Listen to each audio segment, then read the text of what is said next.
Background okay, கொஞ்சம் மோசமாக தான் இருக்குது ரூமு. ஹாய் கைஸ், எல்லாருக்கும் வணக்கம். Welcome back to 29. 22ஆம் வீடியோ போட்டு 4 நாள் கழிச்சு 23ஆம் வீடியோ போட்டு அதுலேருந்து 4 நாள் கழிச்சு இந்த 29ஆம் வீடியோ போடணுன்ருக்கு. நிறைய விஷயம் நடந்துருச்சுங்க, அதெல்லாம் நான் இந்த மோட்டோ விளாகில் சொல்கிறேன். இன்றைக்கி டே 29. இன்றைக்கி மணி பார்த்தீங்கன்னா கரெக்டாக இப்போ மணி 10:54, 11 மணிக்கு லாகின் பண்ணோம். ஸ்விக்கி தான் ஓட்ட போகிறோம். டீஷர்ட் பார்த்தாலே தெரியும். பேலன்ஸ் எல்லாம் என்ன நடந்துச்சு அப்படிங்கிறதெல்லாம் நான் மோட்டோ விளாகில் சொல்கிறேன். நம்ம சேலஞ்சோட கண்டிஷன் எந்த நிலமையில் போயிட்டுருக்கு அப்படிங்கிறது உங்களுக்கே தெரிஞ்சிருக்கும். பார்ப்போம்.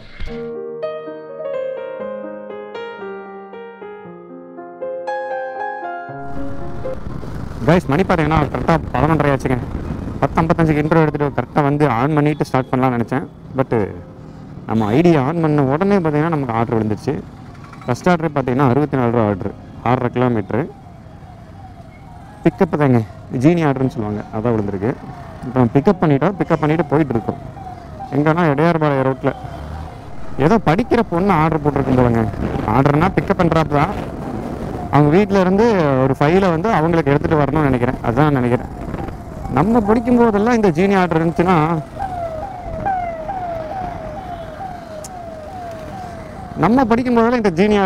நம்ம தான் இந்த வேர்ல்டு ரெக்கார்ட்லாம் பண்ணியிருப்போம். கம்பராமாயணத்தை எழுதுனது சேக்கிழார்னு சொல்ற அளவுக்கு ஜெனரல் நாலேஜ் வச்சுக்கிட்டு அதிர்ஷ்டவசமாக அந்த டைமில் ஜீனி ஆர்டர் இல்லை. அதனால் நம்மளால் வேர்ல்டு ரெக்கார்டை வந்து பீட் பண்ண முடியலை. சரி, நெக்ஸ்ட் ஒரு ஆப்ஷன் கிடச்சி அப்படின்னா கண்டிப்பாக அதை நம்ம பீட் பண்ணுவோம். கைஸ், இது பார்த்தீங்கன்னா என்எஸ்ஆர்லேருந்து ஆனகட்டி ரோடு. என்எஸ்ஆரோடு ஜாயிண்ட் ஆகும். இது ஆனகட்டி ரோடு. இந்த இடத்துல இருக்கும். இது நல்லாயிருக்கும். என்னது, ஆவினில் breakfast, lunch, dinner, A to Z எல்லாமே கொடுத்துருவாங்க. நிறைய விஷயங்களை பேசணுங்க, பேசியிருப்பேன். இனிமேல் தான் பேச போகிறேன். இனிமேல் பேசி அந்த வீடியோவை இந்த வீடியோவுக்கு முன்னத்து வீடியோவாக போடுவேன். நிறைய உண்மைகள் உடைக்க வேண்டியது இருக்குது. ஜொமேட்டோ, ரேபிடோ, ஸ்விக்கி என்னோட அனுபவம். இந்த 5 நாளில் என்ன நடந்துச்சு அப்படிங்கிற எல்லா டீட்டெயிலையும் போன வீடியோவில் நீங்கள் பார்த்துருப்பீங்க. அந்த வீடியோவை இனிமேல் தான் நான் ரெக்கார்ட் பண்ண போகிறேன். இனிமேல் ரெக்கார்ட் பண்ணி அதை இந்த வீடியோவுக்கு முன்னாடி போஸ்ட் பண்ணணும். அது உங்களுக்கு ரீச் ஆகணும். அதை பார்த்தீங்க அப்படின்னா இந்த வீடியோ பார்த்தீங்கன்னா கொஞ்சம் நல்லாயிருக்கும். நம்ம இதை டெலிவரி பண்ணிடுவோமா?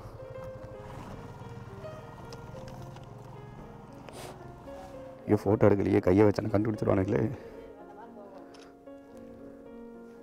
இந்த ஜீனியன்றாங்க, பிக்கப் பண்ணும்போது ஃபோட்டோ எடுக்கணும், ட்ராப் பண்ணும்போது ஃபோட்டோ எடுக்கணும். அதான் பிரச்சனை. இந்த ஆர்டருக்கு நமக்கு எவ்வளோ கொடுத்துருக்காங்கன்னு பார்த்தீங்கன்னா 63 ரூபா கொடுத்துருக்காங்க. கைஸ், மணி பார்த்தீங்கன்னா கரெக்டாக 12:34 ஆச்சுங்க. இப்போ தான் நமக்கு 2வது ஆர்டரு பிக் பண்ணியிருக்கோம். ஆக்சுவலாக 12:15 வந்துருச்சு. 1/4 மணி நேரம் வெயிட்டிங் டைம் வந்துச்சு. ஸோ ரெட் பாக்ஸில் இருந்து இடையார்பாளையம் தாண்டிங்க. இப்போ நான் மேப் படம் தான் போயிட்டுருக்கேன். ஏன்னா இடையார்பாளையம் எங்கே இருக்குன்னு எனக்கு தெரியும். அதை வேற ஞாபகப்படுத்திட்டீங்க. நெஞ்சமெல்லாம் பொண்ணா இருக்கு தம்பி. இப்போ பார்த்தீங்கன்னா ஜெர்க்கினை கழட்டி வச்சிட்டோம். பட் நம்ம ஸ்லீவ் எடுத்துகிட்டு வரல. அதனால் பார்த்தீங்கன்னா கை டேன் ஆகும். ஏற்கனவே கரையிருந்து தான் இருக்கும். இனி கரையான் ஆக போகுது. சரி, ஓகே. இன்றைக்கி எத்தனை மணி வரைக்கும் ரன் பண்ணுறதோ ஐடியா இருக்குதுன்னு பார்த்தீங்கன்னா விடிய காலையில் வரைக்கும் பிளான் இருக்குது. பட் நாளைக்கு நம்மளால் ரன் பண்ண முடியாது. ஸோ இந்த சேலஞ்சு வந்து இன்னையோட முடியும்னு நினைக்கிறேன். பட் இருந்தாலும் நம்ம ஒரு 7 நாள் சம்திங் நம்ம ஓட்டவே இல்லைங்க. அதுக்கப்புறம் இடையில நிறைய இஷ்யூஸ் போச்சு. ஆக்சுவலாக வண்டி எடுக்கும்போது லைட்டாக பனிமூட்டமாக தான் இருந்துச்சு. மழை வரங்கிற மாதிரி தான் இருந்துச்சு. பட் மழை எதுவும் வரல. இப்போ வெயில் கொளுத்து எடுக்குது. ஏன்னா ரொம்ப வேர்க்குதுங்க. அதனால் பார்த்தீங்கன்னா ஜெர்க்கினை கழட்டி உள்ள வச்சிட்டோம். இதில் என்ன அட்வான்டேஜ்னால் பார்த்தீங்கன்னா டஸ்ட்டு ஓவராக பறக்கும். ட்ரெஸ்ஸு, மூஞ்சி, கை, கால் எல்லா பக்கமும் ப்ரௌன் கலர் ஆகும். இப்போ 2 நாள் அது போட்டிருந்தங்காட்டிக்கு பார்த்தீங்கன்னா நம்ம மேலே எதுவுமே ஆகலை. லைட்டு வேர்க்கும். பட் இருந்தாலும் டஸ்ட் எல்லாமே பார்த்தீங்கன்னா அதிலே ஃபில் ஆயிடுச்சு. அதனால் நல்லா இருந்துச்சு. வேர்த்தாலும் நல்லா இருந்துச்சு.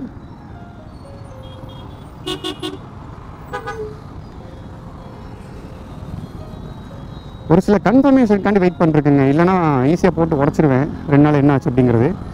ஸோ நம்ம சொல்லிவிட்டு அது நடக்கலை அப்படின்னா நல்லா இருக்காது இல்லையா? ஸோ அதனால் ஒரு சில கன்ஃபர்மேஷன் வரணுங்க. அதனால் வெயிட் பண்ணிருக்கேன். வெயிட் பண்ணிட்டு அந்த கன்ஃபர்மேஷன் மட்டும் கன்ஃபார்ம் ஆச்சு அப்படின்னா கன்ஃபார்மாக நான் உங்கள்கிட்ட கன்ஃபார்ம் பண்ணி சொல்லிடுவேன். ஸ்விக்கியில் இன்னொரு அட்வான்டேஜ் என்னென்னு பார்த்தீங்கன்னா நம்ம போகிறதுக்கு முன்னாடியே எவ்வளோ தூரம் போகிறோம் அப்படிங்கிறத நமக்கு ஆப்பில் காமிச்சிடும். அதாவது பிக்கப் எங்கே, ட்ராப் எங்கேங்கிறது காமிச்சிடும். ஆனால் ஜொமேட்டோவில் அப்படி கிடையாது. பிக் பண்ணி ஸ்பேரை கையில் வாங்கினது தான் அதாவது பார்ட்ஸை, அதாவது என்ன புக் பண்ணுறாங்களோ அதை நம்ம கையில் வாங்கினாதான் எங்கே போகணும் அப்படிங்கிறதே அதில் ஷோ ஆகும், இல்லைன்னா கடுப்பாகும். கரெக்டாக இந்த 30 நாள் முடிஞ்சதுக்கப்புறம் இடையில ஒரு 1 வீக் கழித்து நம்ம டோட்டலாக எவ்வளோ ஏர்ன் பண்ணியிருக்கோம். ஆக்சுவலாக இது இந்த வீடியோட எண்ட்லேயே டோட்டல் ஏர்னிங்ஸ் தெரிஞ்சிடும். பட் இருந்தாலும் நம்ம இது வரைக்கும் ரன் பண்ணதில் ஏர்ன் பண்ணதில் நமக்கு மிச்சமானது, கிலோமீட்ரு எவ்வளோ ஓடி இருக்கு, நம்ம மைலேஜ் எவ்வளோ கிடச்சிருக்கு, அதில் எவ்வளோ மிச்சமானது, ஃபுட்டுக்கு எவ்வளோ செலவாச்சு, A to Z இந்த 30 நாளில் நமக்கு என்ன செலவாச்சு, கையில் எவ்வளோ இருக்குது அப்படிங்கிறத நான் உங்கள்கிட்ட சொல்ல போகிறேன். ஸோ அந்த வீடியோ பார்க்கும்போது ரொம்ப ஒரு மாதிரி ஆச்சரியப்படுவீங்க. என்ன பழப்பு இது? இப்போ நம்ம ஸ்விக்கி ஓட்டுறோம்லங்க, இது பார்த்தீங்கன்னா கரெக்டாக 2 நாளாக ஓட்டிகிட்ருக்கேன். நேற்று பார்த்தீங்கன்னா ஃபுல்லாக ஓட்டினேன். காலையில் 11 மணிலேருந்து நைட்டு 1 மணி வரைக்கும் ஓட்டினேன். எவ்வளோ ஏர்னிங்ஸ் வந்துருப்பா அப்படிங்கிறத போன வீடியோவில் பார்த்துருப்பீங்க. சரி, ஏதாவது சொல்கிறேன், 159 கிலோமீட்டர் ரன் பண்ணியிருந்தோம். 1280 சம்திங் வந்துருந்துச்சு. அதுக்கு முன்னத்த நாள் பார்த்தீங்க அப்படின்னா 7 மணிலேருந்து 11 மணி வரைக்கும் ஓட்டியிருந்தோம். 7 to 11 இல்லையா, 1 மணி வரைக்கும் இருக்கும்னு நினைக்கிறேன். அதில் ஒரு 550 ரூபா என்னமோ வந்துச்சு. அது ஒரு 88 90 100 கிலோமீட்டருக்குள்ளே தான் ஓட்டியிருந்தோம். ஸோ இன்றைக்கி நம்ம லாகின் பண்ணியிருக்கு 11 மணிக்கு. ஆக்சுவலாக நேற்று பார்த்தீங்கன்னா இன்சென்டிவ் எடுக்க முடியாதுன்னு தான் நினச்சேன். பட் ஒரு ஆர்டருக்காண்டி தான் நான் 1 மணி வரைக்கும் லாகினே பண்ணேன். ஆக்சுவலாக 18 ஆர்டர் வேணுங்க. 18 ஆர்டர் இருந்துச்சு அப்படின்னா 210 ரூபா இன்சென்டிவ் வரும். 17 ஆர்டர் வந்துச்சுன்னா ஒரு ஆர்டர் வரல, பட் டைமிங்கும் முடிஞ்சு. அதனால் என்ன பண்ணிட்டேன், ஒரு 2 மணி நேரம் சேர்த்து புக் பண்ணிட்டேன். 11 to 1 மணி வரைக்கும் புக் பண்ணிட்டேன். புக் பண்ணதுக்கப்புறம் பார்த்தீங்கன்னா கரெக்டாக புக் பண்ணு 5 நிமிஷத்தில் ஒரு ஆர்டர் வந்துருச்சு. நமக்கு அந்த ஒரு ஆர்டரோட போதும், பட் இருந்தாலும் கொஞ்சம் வெயிட் பண்ணலாம்னு சொல்லிட்டு கம்ப்ளீட் பண்ணிட்டு போயிடலாம்னு சொல்லிட்டு வெயிட் பண்ணிட்டு இருந்தேன். அப்போ வந்து கேக் ஜோன் பக்கத்தில் வருமோ கடை ஒன்று, நல்ல கடை, புதுசாக ஆரம்பிச்சிருப்பாங்க போல். ரேட்டிங் ஆர்டர்னு சொல்லி ஒன்று போட்டாங்க. ரேட்டிங் ஆர்டர்னால் பெருசாக இல்லைங்க. இப்போ ஸ்விக்கி அப்புறம் ஜொமேட்டோலையெல்லாம் ரிஜிஸ்டர் பண்ணாங்க அப்படின்னா ரேட்டிங்கை பொறுத்து தான் அவங்களோட ப்ரொஃபைல் வந்து டாப்பில் வரும். அதுக்காண்டி அவங்க ஆர்டர் போட்டாங்க. அதனால் என்ன ஆகுன்னு பார்த்தீங்கன்னா ஆர்டர் வந்து டெலிவரி பார்ட்னர்ஸ்க்கு வரும் இல்லையா. அப்போ இந்த ரெஸ்டாரண்ட் இங்கே தான் இருக்குதுன்னு சொல்லிட்டு அவங்களுக்கு தெரியும். அது மட்டும் இல்லாமல் அவங்க டெலிவரி பண்ணிவிட்டு ரேட்டிங் வந்து அவங்களே போட்டுக்குவாங்க, கொஞ்சம் ஹையான ரேட்டிங். அதுக்காண்டி தான் போட்டுட்டாங்க. கிட்டத்தட்ட ஒரு 30 ஆர்டருக்கு மேலே அப்படியே போட்டுவிட்டாங்க. நமக்கு பார்த்திங்கன்னா ஒரு 7 ஆர்டர் என்னமோ அந்த மாதிரி வந்துச்சுங்க ஃப்ரீயாக. அதனால் நம்ம டார்கெட்டு 25 ஆர்டர் கம்ப்ளீட்டே பண்ணிட்டோம். அப்படின்னா 290 ரூபா நேற்று இன்சென்டிவ் வந்துச்சு. இன்றைக்கி ஆஃபர்ஸ் அப்படியே மாற்றிருக்காங்க. ஒருவேளை வீக்கெண்டா இல்லை ரெகுலராக லாகின் பண்ணுறான்னு சொல்லிட்டு கொடுத்துருக்காங்களான்னு தெரியல. 27 ஆர்டர் கம்ப்ளீட் பண்ணோம்னா 315 ரூபா. இந்த வீடியோ பார்த்திங்க அப்படின்னா எப்போ வரும்னு எனக்கும் தெரிலங்க. முடிஞ்ச வரைக்கும் எவ்வளோ சீக்கிரம் போட முடியுமோ போட்டுருவேன். பார்த்தீங்கன்னா இப்போ 3ஆவது ஆர்டர் பிக் பண்ணிட்டோம். கொக்கரக்கோவில் வந்து கணுவாய் கிட்ட, இது அடியார்பாளையம் ரோடுங்க. எத்தனை கிலோமீட்டர்னால் ஒரு 4.5 கிலோமீட்டர் வரும்னு நினைக்கிறேன். 50 ரூபா போட்டிருக்காங்க. ஆக்சுவலாக இது பார்த்தீங்கன்னா கேஷ் ஆன் டெலிவரி. செலவு கையில் காசு இல்லையே, என்னடா பண்ணுறதுன்னு நினச்சிட்டு இருந்தேன். கடவுளாக பார்த்து ஒரு 511 ரூபா கேஷ் ஆன் டெலிவரி போட்டுருக்காரு. சௌமியாவுக்கு ஒரு தேங்க்ஸ் சொல்லிடுவோம்.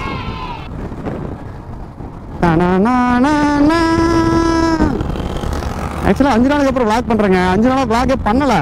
விரியா இருக்கு, விரியா.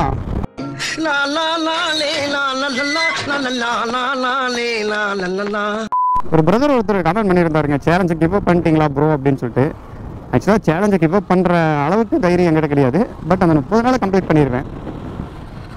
சரி, மேரத்தானில் ஓடிட்டு பாதியில் வர நம்ம பழக்கம்லாம் கிடையாது. தோத்தாலும் பரவாயில்ல, மாராத்தானை கம்ப்ளீட் பண்ணிட்டு தான் வருவோம். அது மாதிரி நம்ம இந்த 30 நாளை கம்ப்ளீட் பண்ண போகிறோம். பட் சுச்சுவேஷனால் ஒரு சில நாட்கள் நம்மளால் பார்த்தீங்கன்னா கண்டினியூ பண்ண முடியல. அது காரணமாக உங்களுக்கு தெரிஞ்சாலும் அது ரியாலிட்டி. ஒரு சில சுச்சுவேஷன் வேறு வழி இல்லை, கட்டாயமாக அதை பண்ணியே ஆகணும் அப்படிங்கிற ஒரு சுச்சுவேஷன் காட்டிக்கு தான் நம்மளால் வந்து கண்டினியூ பண்ண முடியல. பட் இருந்தாலும் நாளைக்கு ஏன் கண்டினியூ பண்ண முடியாதுன்னு பார்த்தீங்கன்னா, நாளைக்கு ஆக்சுவலாக சண்டே. ஆக்சுவலாக நம்ம ட்ரை பண்ணலாம், அதிகமாக கிடைக்கும். பட் இருந்தாலும் ஒரு துக்க நிகழ்வு ஒன்று போக வேண்டியது இருக்குது. நல்லதுக்கு போகல அப்படின்னாலும் கெட்டதுக்கு போகணும்னு சொல்லுவாங்க. முதல் நாள் யார் கவனிச்சிருக்கீங்கன்னு தெரில. ஆக்சுவலாக இந்த போர்ட்டு நான் மாட்டினதுக்கப்புறம் ஒரு விஷயம் சொல்லியிருப்பேன். இந்த இதில் வந்து அதிகமாக சார்ஜ் போட்டிருந்தோம் அப்படின்னா பேட்ரி தாங்காதுன்னு சொல்லியிருப்பேன். ஏன்னா அன்றைக்கி சொன்னது பார்த்திங்க அப்படின்னா நான் மொபைலுக்கு தான் சொல்லியிருந்தேன். இப்போ என்ன நடந்துச்சுன்னு பார்த்தீங்கன்னா பேட்ரி டவுன் ஆகிடுச்சிங்க வண்டியில். நான் அன்றைக்கே சொல்லியிருந்தேன் டேரெக்டாக கொடுத்துட்டாங்கன்னு சொல்லியிருந்தேன். சரி, என்ன பண்ணுறது, டேரெக்டாக கொடுத்துட்டாங்க. அதனால் வந்து நமக்கு எப்போவுமே பார்த்திங்கன்னா பேட்ரிலேருந்து கனெக்ஷன் வந்துகிட்டே இருந்தங்காட்டிக்கு பேட்ரி ஃபுல்லாக உட்காந்துருதுங்க. இன்ன வரைக்கும் அந்த கனெக்ஷனை வந்து கட் பண்ணி விடலை. அதனால தான் போன வீடியோவில் நம்ம தள்ளி ஸ்டார்ட் பண்ண வேண்டியதாகி போச்சு. செல்ஃப் அந்தளவுக்கு ஒர்க் ஆகாமல்.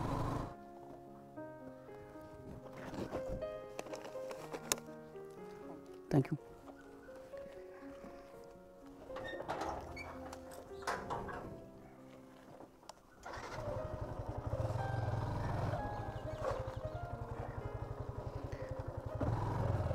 கைஸ், இந்த ஆர்டருக்கு பார்த்தீங்கன்னா 57 ரூபா கொடுத்துருக்காங்க. 43 ரூபா தான் காமிச்சது. பட் ரிட்டர்ன் சார்ஜ் 1 ரூபா கொடுத்துருக்காங்க. ஏன்னா அவுட் ஆஃப் ஜோன் இது. வெயிட் டைம் பார்த்தீங்க அப்படின்னா 15 ரூபா கொடுத்துருக்காங்க. ஓகே, ஓரளவுக்கு நல்லா தான் இருக்குது. 2 ஆர்டர் கம்ப்ளீட் பண்ணியிருக்கோம்.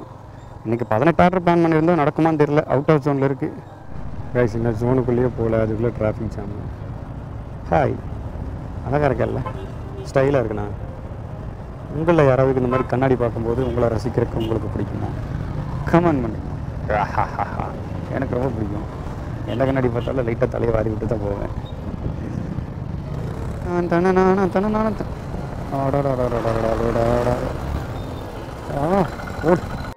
சரியான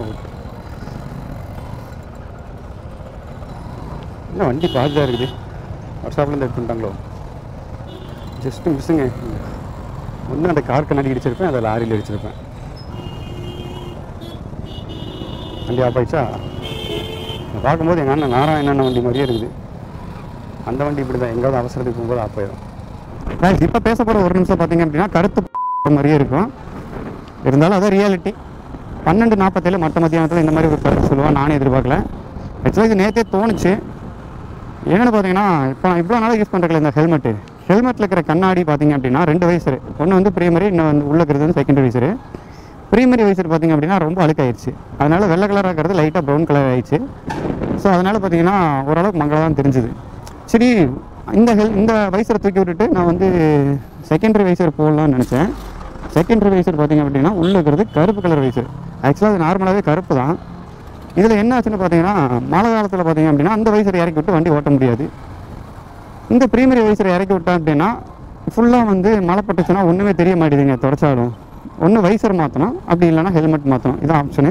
ஏன்னா என்ன பண்ணுறதுன்னு தெரியாமல் போன்ட்டே இருந்தேன். சரி, ஒரு நிழலில் உட்காந்துட்டு ஹெல்மெட்டை துடைக்கலாமேன்னு சொல்லிட்டு ப்ரீமரி வைசரையும் செகண்டரி வைசரையும் தொடச்சேன். ஆக்சுவலாக செகண்டரி வைசர் பார்த்திங்க அப்படின்னா வெளியிருந்து தொடச்சிட்டேன், நல்லா பளிச்சுன்னு தொடச்சிட்டேன். ஆனால் அப்பவும் மங்களாகவே தெரிஞ்சுது. நான் உள்ள இருக்கிற கருப்பு கலர் வைசர் சொல்லிட்டுருக்கேன், மங்களாகவே தெரிஞ்சுது. அதனால் என்னடா பண்ணுறதுன்னு யோசிச்சுட்டே இருந்தேன். அப்புறம் கழட்டி உள்ளுக்குள்ளே நல்லா தொடச்சேங்க.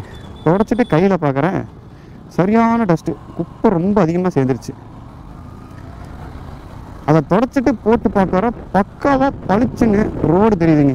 நைட் நேரத்தில் அவ்வளோ கிளியராக செகண்டரி வைசர் போட்டு நான் பார்த்ததில்லை. ஸோ அந்தளவுக்கு கிளியராக தெரிஞ்சுது. இதுலேருந்து என்னடா நீ சொல்ல வர, உனக்கு ஒரு வேலைன்னு கேட்டிங்கன்னா, சின்ன கான்செப்ட்டு. நம்ம லைஃப்பும் செகண்டரி வைசர் மாதிரியே தான். வெளியே இருக்கிற அழுக்கை எல்லாமே நம்ம தொடச்சிடுறோம். ஆக்சுவலாக அழுக்கு பார்த்தீங்கன்னா உள்ளே இருக்குது. 100%ல் 80% உள்ளே இருக்கிற அழுக்கு துடைக்காமல் நம்ம விட்டங்காட்டிக்கு 20% அழுக்கை துடைச்சிட்டு நம்ம அழுக்கு இல்லாமல் இருக்கும்னு நினச்சோம் அப்படின்னா அது நம்ம மேலே இருக்கிற மிஸ்டேக்கு. ஸோ அதனால் அந்த 80% அழுக்கை எப்படி போக்கணும் அப்படின்னு சொல்லிட்டு முடிவு பண்ணிட்டீங்க அப்படின்னா லைஃப்பில் அழுக்கு இல்லாமல் ஹாப்பியாக இருக்கலாம். நான் அழுக்கு அப்படிங்கிறது மனசில் இருக்கிறத தான் சொல்கிறேன். நான் கற்றுக்கிட்ட ஒரு விஷயங்க, சின்ன ஹெல்மெட் விஷயத்தில். செக்கில் ஆட்டின சுத்தமான உருட்டு. கைஸ், இந்த 30 நாள் வீடியோக்கு அப்புறம் நிறைய வீடியோ இருக்குது, அதெல்லாம் எடிட் பண்ணி போடணும். பட் எடிட் பண்ணி போடுற வரைக்கும் பார்த்தீங்கன்னா இந்த 30 நாட்களில் நடந்த விஷயங்களை தான் ஆல்ரெடி அப்லோட் பண்ண வீடியோக்கள், அன்அப்லோடு வீடியோஸ், அது எல்லாத்தையுமே ஷார்ட்ஸாக போட்டு சேனல் செத்து போகாமல் பார்க்க போகிறேங்க.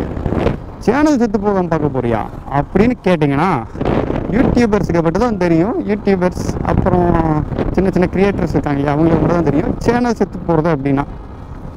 ஒரு வாரம் சேனல் பக்கம் போகல அப்படின்னா அந்த சேனல் வந்து செத்து போயிருங்க. டெய்லி ஒரு வீடியோ போஸ்ட் பண்ணல அப்படின்னா நம்ம சேனல் செத்து போயிருங்க. அக்கா, மினிமம் ஒரு ஷார்ட்ஸாவது டெய்லி போடணுங்க. இல்லைனா இப்போ ஒரு அளவுக்கு ட்ரெண்டில் போயிட்டுருக்கு அப்படின்னா வீடியோஸ் போட்டு அந்த ட்ரெண்டை குறையாமல் பார்த்துக்கணுங்க.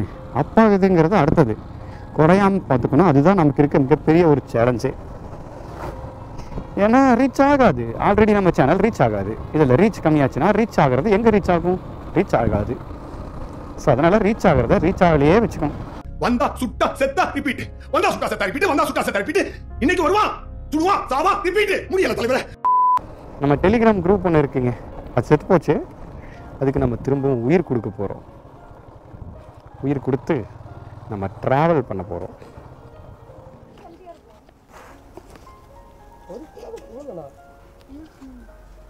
அவ்வளோதான் கொடுத்தாங்கண்ணா. 511. சாப்பிடுங்கடா, நான் அரிசி பருப்பு சாப்பிட்டுக்கிறேன். ஒரு கார்ல இருக்கு இருக்கா 511. என்னடா நான் எனக்கு சாப்பாடு பசிக்குது. அவங்களுக்கு ஆர்டர் போட்டுருக்காங்கடா சார். எல்லாரும் எனக்கு இது எனக்கு அது நாங்க ஆர்டர் பண்ணுங்க. ஆனா உங்களுக்கு இருக்குமா? சரி, ஓகே, தேங்க்யூ கைஸ். இந்த ஆர்டருக்கு பார்த்தீங்கன்னா நமக்கு 48 ரூபா கொடுத்துருக்காங்க. ரிட்டன் ஜோனுக்குள்ளே போடான்னு சொல்லிட்டு ஒரு 4 ரூபா கொடுத்துருக்காங்க. நீ போனாலும் சரி போகாட்டியும் சரி 4 ரூபா வச்சுக்கோன்னு சொல்லியிருக்காங்க. ஆக்சுவலாக நிறைய டாக்ஸிக்ஸில் பேசுவாங்க நான் பசங்க கூட.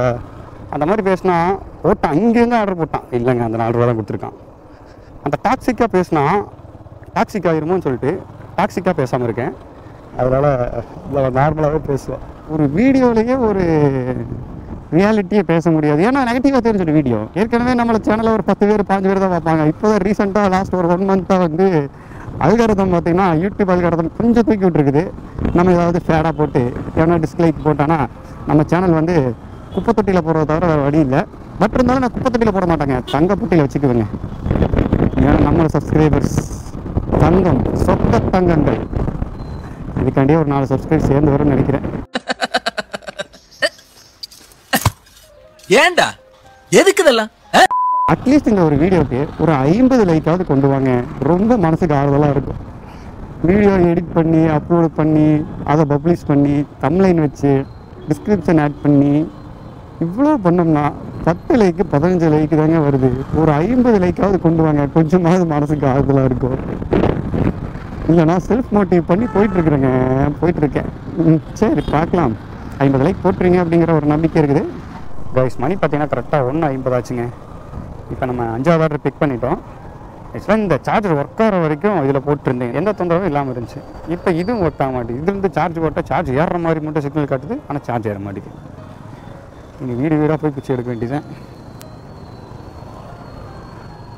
இப்போ சார்ஜ் பார்த்தீங்கன்னா 29 தான் இருக்குது. கேமராலையும் சார்ஜ் இல்லை, கேமராவையும் சார்ஜ் பண்ணணும். சார்ஜரு எல்லாமே எடுத்து வச்சுட்டேங்க பேக்கில். ஏதோ வீடு விட்டு குடிமாறி போவாங்கள்ல அந்த மாதிரி எடுத்து வச்சுட்டு சுற்றிட்டு இருக்கேன். போகிற பண்ணலாம் 29% இந்த டெலிவரி கொண்டு கொடுத்து வர கரெக்டாக இருக்குது. மணி பார்த்தீங்கன்னா 1:50 தான் ஆச்சு. இப்போ நான் சார்ஜ் போட்டு எப்போ டார்கெட் கம்ப்ளீட் பண்ணி ஐயோ இந்த மெக்கானிக் மட்டும் அவனுக்கு வேலை தெரியுமா தெரியாதுன்னு தெரியலைங்க. நான் அப்பவும் சொல்கிறேங்க, நான் வேணால் டூமை கழட்டி தரேன்னா எனக்கு இக்னிஷனில் போட்டு கொடுங்க, நானே மாட்டிக்கிறேன்னான்னு சொன்னேன். அதெல்லாம் வேண்டாம் ப்ரோ, ஒன்றும் ஆகாது ப்ரோ, அதெல்லாம் ஒன்றும் பிரச்சனை இல்லை ப்ரோ, ஒன்றும் ஆகாது ப்ரோ, இதுக்கெல்லாம் போய் ஏன் ப்ரைவேட் பண்ணுறேன் அப்படின்னா பாரு. அதெல்லாம் வாழை போட்ட மாதிரி பேசினான். நான் அதுதான் விழுந்துட்டேன். சரி ஒரு வேளை ஒன்றும் ஆகாதோ அப்படின்னு நினச்சேன். ஆனால் அங்கே போட்டது தான் எனக்கு தெரியும். அதுக்கப்புறம் தான்டா உனக்கு ஆப்பே இருக்குன்னு. இதில் பேட்ரி இல்லாமல் 2 டைம் தள்ளி ஸ்டார்ட் பண்ண வேண்டியதாகி போச்சுங்க. இதில் சார்ஜ் வேறு ஹை குவாலிட்டி ரெசல்யூஷன் சொல்லிட்டு கோப்ரோ ஆல்டர் பண்ணிவிட்டு 35 நிமிஷம் தான் ரெக்கார்டே பண்ண முடியும். இன்னும் ஒரு 3 நிமிஷம் தான் ரெக்கார்ட் பண்ண முடியும். இப்போ வரைக்குமே பார்த்தீங்கன்னா 35 நிமிஷம் ரெக்கார்ட் பண்ணிட்டேன். இதுக்கப்புறம் எப்படி ரெக்கார்ட் பண்ணுறதுன்னு யோசிப்போம். லேப்டாப்லாம் வீட்டில் இருக்குது, நான் கோயம்புத்தூரில் இருக்கேன். மொபைல் ஸ்பேஸ் கம்மியாக இருக்குது, பார்க்கலாம். சரியான வேக்காருங்க. இந்த லிஃப்ட்டுக்குள்ளே வந்து இந்த காற்றல் நின்னதுக்கப்புறம் தான் சொர்க்கத்துக்கு வந்த மாதிரி இருக்குது. இதுக்கப்புறம் பார்த்தீங்கன்னா சார்ஜ் போட்டு எப்போ லாக் பண்ணுவோன்னு எனக்கே தெரியாது. மணி பார்த்தீங்கன்னா கரெக்டாக 2:05 ஆச்சு. அவுட் ஆஃப் ஜோனுக்கு போனோம். சார்ஜ் 25 இருக்குது. கேமராவில் சார்ஜ் 2% இருக்குது. Take care guys. பார்த்தீங்கன்னா நம்ம ரூமில் படுத்துருக்கோம். மணி பார்த்தீங்கன்னா கரெக்டாக மணி 5 ஆச்சுங்க. 5 மணிக்கு என்னடா பண்ணுறேன்னு கேட்டிங்கன்னா, இன்றைக்கி 29வது நாள். முன்னாடியே சொன்ன மாதிரி சார்ஜ் இல்லை, 10% ஆகி போச்சு. நம்மளும் 2 கடையில் போட்டோம். பட் அது கம்ப்ளீட் பண்ண ஆர்டர் வந்துட்டே இருந்துச்சு. அதனால் சார்ஜ் போடுறதுக்கு வழி இல்லை. லாக் அவுட் பண்ணி விட்டு முதல்ல போய் சார்ஜ் போட்டு போடான்னு தட்டி அனுப்பிச்சி விட்டானுங்க. அதனால் வந்து சார்ஜ் போட்டிருக்கோம். கேமராலையும் சார்ஜ் இல்லை, கேமராவும் சார்ஜ் போட்டிருக்கோம். இப்போ கேமராவில் இருக்கிறதெல்லாம் மொபைலுக்கு காப்பி பண்ணணும். மேக்ஸிமம் இந்த 29ஆம் தேதி வீடியோ எடிட் பண்ணி முடிச்சதுக்கப்புறம் தான் 30ஆம் தேதி வீடியோ ரெக்கார்ட் பண்ணுவேன். இன்னும் 1 நிமிஷம் தான் இந்த வீடியோவில் எடுக்கிறதுக்கு டைம் இருக்குது. எப்போ எடிட் பண்ணி போடுவேன்னு எனக்கும் தெரியலைங்க. முடிச்ச வரைக்கும் எவ்வளோ சீக்கிரம் போடணும் அவ்வளோ சீக்கிரம் போடுறேன். Welcome back guys. மணி பார்த்தீங்கன்னா கரெக்டாக 7:40 ஆச்சுங்க. 5 மணிக்கு ஆரம்பித்தவன் 7:40 வரைக்கும் என்ன பண்ணிங்கன்னா சார்ஜ் பண்ணேன். அப்புறம் இவ்வளோ நேரம் எடுத்ததை எடிட் பண்ணேன். அப்புறம் இப்போ வீட்டுக்கு கிளம்புனேன். ஸோ இதுதான் நடந்துச்சு. இப்போ நம்ம பார்த்தீங்கன்னா பொள்ளாச்சி கிளம்பிட்டேங்க. ட்ரிப்பு பார்த்தீங்கன்னா கரெக்டாக இப்போ வரைக்கும் 67 கிலோமீட்டர் ரன் பண்ணியிருக்கோம்.